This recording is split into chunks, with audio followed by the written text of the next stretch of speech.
Hi guys, welcome back to Creep Designs by Twitch, and today I'm starting work on a custom order. These two dressing tables will be going into a home salon, and whilst they are the same dresses, one had been painted previously by someone else, and the other one is obviously untouched. So they have quite a bit of damage on them. There's some like bubbling under the veneer on top because it's not solid wood on top, which is unfortunate, but we're going to go for an all over painted surface on top as opposed to replacing the top because that was going to get more expensive, and the owner isn't overly concerned with like heaps of repairs being done or anything. She just wants them painted. So I will keep it as simple as possible. I don't want to spend several hours doing one repair job. Yeah. What else? Da-dum-dum-dum. Got another challenge coming up soon. On the 23rd of April, I believe, which is my birthday. Don't need to know how old I'm going to be. Anyone who does know, keep your mouth shut.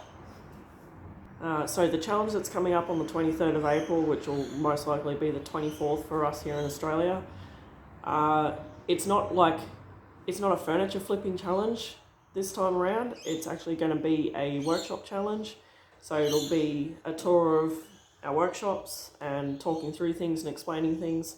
It'll probably be more so for those of you who want to set up your own workshops, and it'll give you a chance to like take notes and plan ahead for what you might want in your workshop, and we can tell you what we would have done different if we did it a second time around, additions we want to make, yada yada yada. Anyway, that's not what we're doing today, but that's just a heads up of what's coming.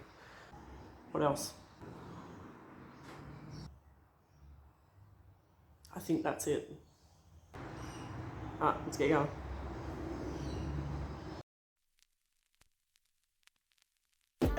So as always, the first thing I'm going to do is remove anything that needs to come off and anything that's not being kept. So we're going to be keeping the handles and cleaning them up, as well as the brass parts that are on the base of the dressing tables, but the hooks that are on the ends will be getting replaced with new ones. So my phone decided to stop recording around about here, so luckily I have a second one that I can demonstrate what I did on. But of course, as is always the case, the first one was a lot easier than this. The first one was loose and just popped straight off. This one I had to pry it off with a hammer and a palette knife. So, you know, it was a lot harder the second time around, of course.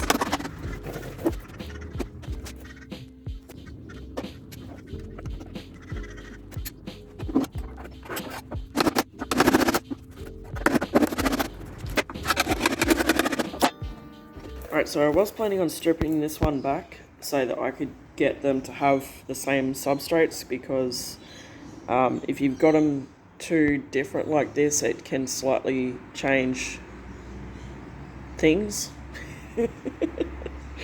Okay, let me try wording a bit better. Alright, so I was thinking these were plywood. You see all this fluffy stuff? That is MDF. That is not what we want. So, and I've cleaned this, by the way. This is as clean as I could get it. I think a lot of it is like hair dye and stuff. So, I'm not judging. It's just, I'm letting you know that's as clean as I could get it. I have cleaned it. So because of how much bubbling and stuff and lifting there is on this, I don't really want to go stripping it, because the paint might be all that's holding it together. So Sorry about that. I'm going to, I've got the hiccups.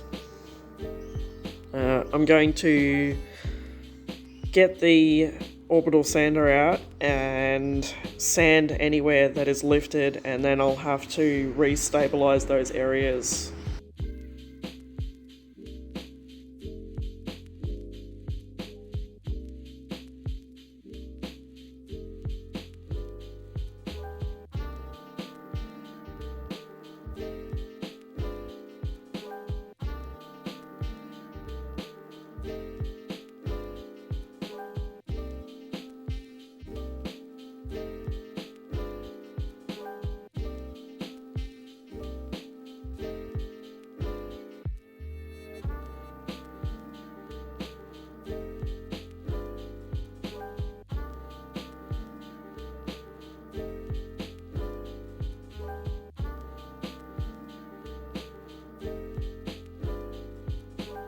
So I was going to just leave this damage instead of repairing it, but I just couldn't. It kept staring at me, so I had to do something about it. So I made a trip to Bunnings and got some builder's bog, which I'm pretty sure is our equivalent of what the Americans like to use, which is Bondo. Americans and Canadians, sorry. Before I put this on, I'm using some small nails to tap into the area that I'm going to be putting it in, so it's got something to help grip onto. It's pretty rough in there, like the timber is all splintered, so it'll have something to grab onto, but this will just reassure it and it'll anchor it to the piece. Now, first of all, don't do what I did here. I added way too much hardener paste to it, and it just hardened up faster than I could use it. So I should have just stopped at one blob. Instead I put 2 blobs in, and I quickly realised when it went a really dark red that I had put too much in, and I tried adding some more of the paste to it, and it just, yeah, no, it didn't work. I added too much hardener. Also, I'm going to be wearing a mask next time I use this because the smell is horrendous. I can still smell it. The tin says that it doesn't like slag and drip and all of that, but you know, this is pretty drippy. So it was about at this point where I realised that it was hardening, and you can see me chopping it up there, and yeah, that's where I realised I'd failed hard. So I mixed up some more, and you can see it's much lighter this time. I should have also had a piece of cardboard or something taped underneath to help me build this edge up, but stupidly I thought, no, it'll be fine. It wasn't fine. I should have done the cardboard trick. I should have, you know, stopped and thought about this, but no, I just wanted to jump in there, guns blazing, and do it. But you know, you live and learn, and I'll do it better next time. Before it fully hardens, whilst it's still in kind of that rubbery state, I'm just going to go in with my knife and cut off any chunky bits that I can tell are well and truly sticking out from where it needs to be. We'll just eliminate how much sanding I have to do once it's completely hardened. And clearly I will have to come back in again once it's completely dried and do another layer of it to fill all the parts that I buggered up on. Clearly I don't know what I'm doing. Whilst that's drying, I have got some clear coat and added a little bit of water to it, and I'm just brushing it on all of the exposed MDF where it's gone all fluffy, and this will seal it back up again. You could also use something, I believe there's a product called a wood hardener. You could use that on it, or try other things, I guess. I imagine you could also, like, you know, make a paste, like add some water to some wood putty to make a paste, and you know, smush that into it. Smush, smush. Anyway, yeah, brushing it on, and then I'll let that dry and harden up a bit, and then smooth sand everything.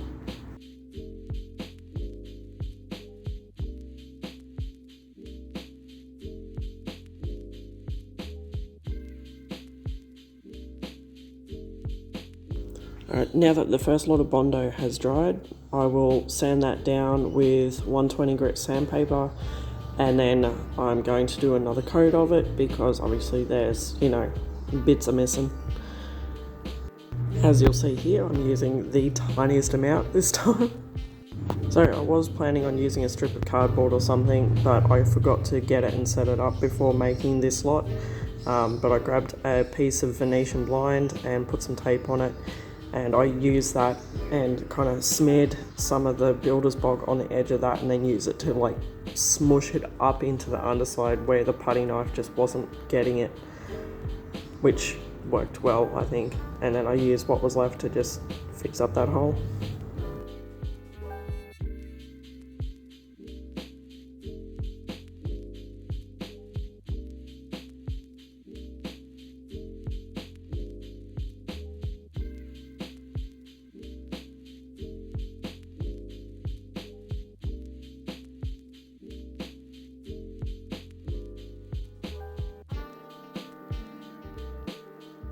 So I changed my mind and decided to prime these pieces after all because of how different the substrate is. I didn't want it to come out patchy, and I didn't want to have to do too many layers of paint to get an even coverage. So I'm mixing a custom primer for these because the colour that I'm going to be using is darker and I've only got a small amount of it.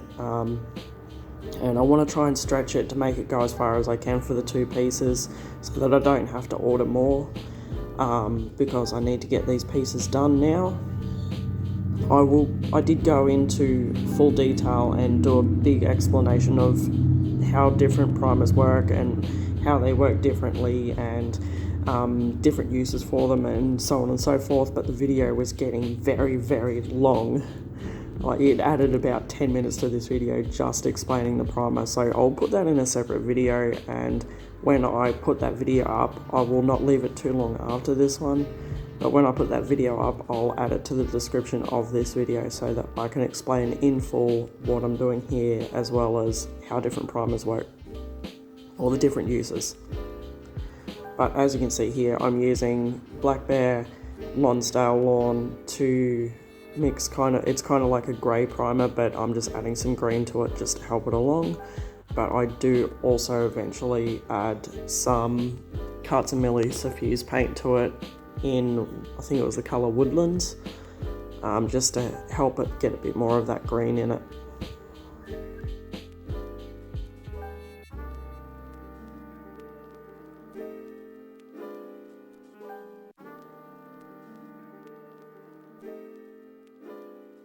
So I'm coming back to this project after 3 days off that were unplanned, apart from Easter Sunday, which I plan to take off. I had to have a couple of days off because partway through, I think it was Friday, I started feeling like I was getting a head cold. It turned into a sinus infection. I did a test, it wasn't COVID. And yeah, I just needed to drop everything and stop and take a couple of days off. Kind of like, whilst I was sitting around being sick, I was working on my phone and doing some, what I call business housekeeping and clearing videos and photos and, all that jazz. And anyway, if my voice sounds a bit rough today, that's why. So the reason I prime before I go in and do all the tiny little spots of wood filler or Bondo is because the primer can make it a lot easier to see all the little tiny imperfections that you want to fill. So once I filled them and sanded them smooth, I then went in with a second coat of primer. So this is Pine Trees in the Carts and Millie Boutique Mineral Paint range. I kind of glossed over that when I was recording this the first time. But yeah, Pine Trees is a beautiful, like, slightly emerald green colour, I guess you'd say. I believe I was using a 38mm sleek brush to do the bulk of this, and I was using a small detail brush just to get in behind any hard to reach places. So I just want to quickly show you the self-leveling component of this paint and how magical it is. Like, with the first coat it looks super streaky, but when you look at it with the light shining on it like this, you can see just how smooth it is. It's not streaky at all. There's no brush strokes in this. It is just amazing how well this paint works and how easy it is to use.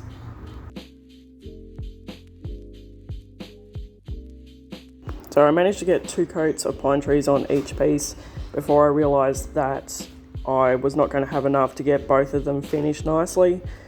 So I placed another order for pine trees, and Millie promptly got that sent out to me. Whilst waiting for that to turn up, I need to clean these pieces up, and for whatever reason I used brush cleaner. I don't know why. I meant to use Millie Clean Cut, but I used Millie brush cleaner instead, because, you know, I'm a bloody idiot. But whatever, it worked. I scrubbed all of these brass pieces and got them all nice and clean, cut off any silicone pieces, and then I got them all dried and ready to use Brasso to polish them up.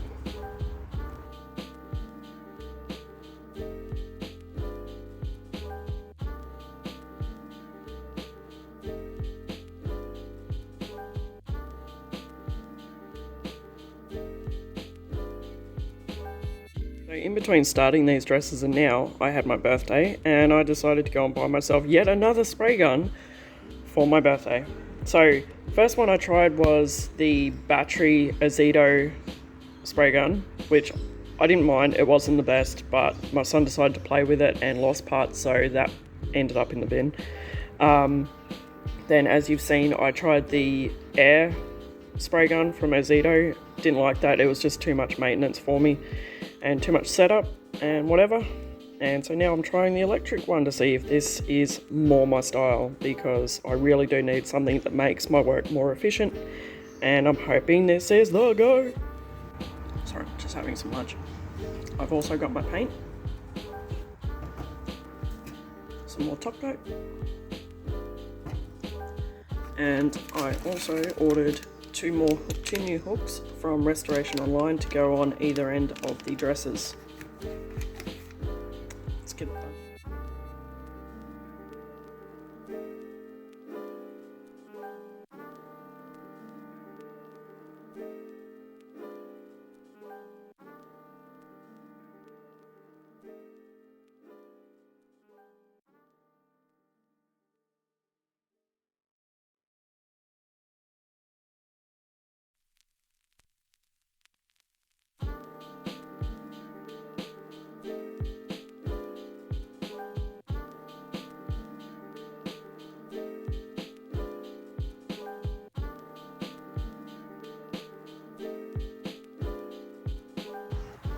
Okay, I like it, but I had way too much paint coming out, and I realised what I needed to do towards the end to lessen how much paint was coming out in one go as I was spraying, and I need a spray booth because I've sprayed stuff over there.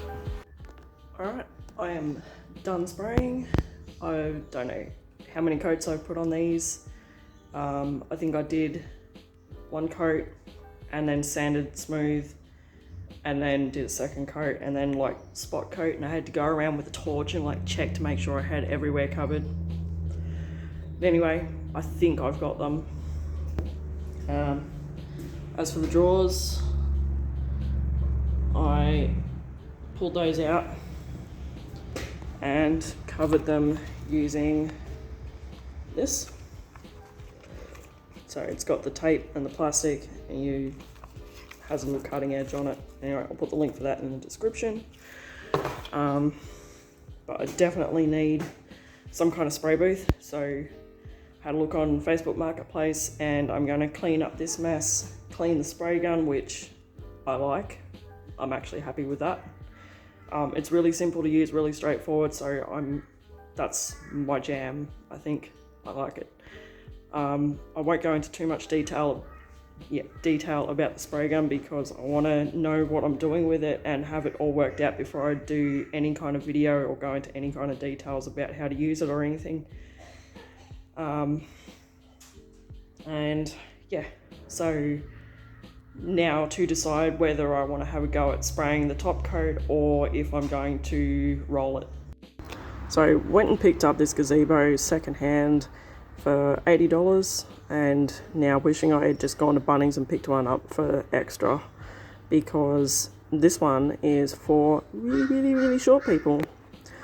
So I started off using the gazebo as a spray booth, and I just kept hitting my head on it and lost it and threw it out the shed door. So now I am spraying on the top coat, and it is going on great. The first coat I had too much coming out, and turn the dial down a bit, and now it's just going on great. I didn't have to thin the top coat at all. It was perfect, and I'm getting a really nice smooth finish on it. So I did 3 coats all over and then an extra 2 coats on the top. So I wasn't really expecting miracles with this cheap spray gun, and there will be imperfections because of the state that the tops of these were in. Like, I could get a pristine and perfect finish on them, but the owner said that she wasn't bothered with it being perfect, so I've done the absolute best I can within time constraints.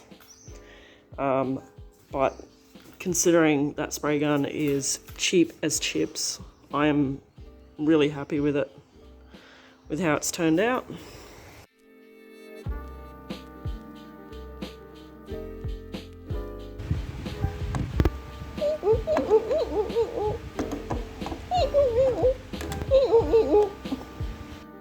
Peeling the tape off of the tiles, and sent a photo to the owner to see if she's happy with it as is, or if she wanted to stencil them, because that was an option, but she's happy with them like this, and I agree, they look absolutely stunning just left white. Got 2 of these hooks from Restoration Online. I'll put the link in the description. So pretty sure these dresses will be facing each other, so the clients have their backs to each other whilst they're getting worked on or zhuzhed up or whatever. So there'll be 1 hook on opposite ends of each dresser, if that makes any sense. But yeah, beautiful hooks, link in the description. Here is a quick reminder of what they looked like before. And here they are now, all zhuzhed up and ready to go into the salon.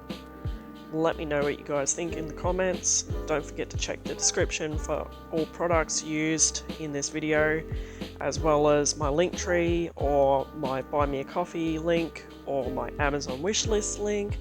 Pretty much anything you want to find will be in the description. Don't forget to subscribe, and I will see you on the next one.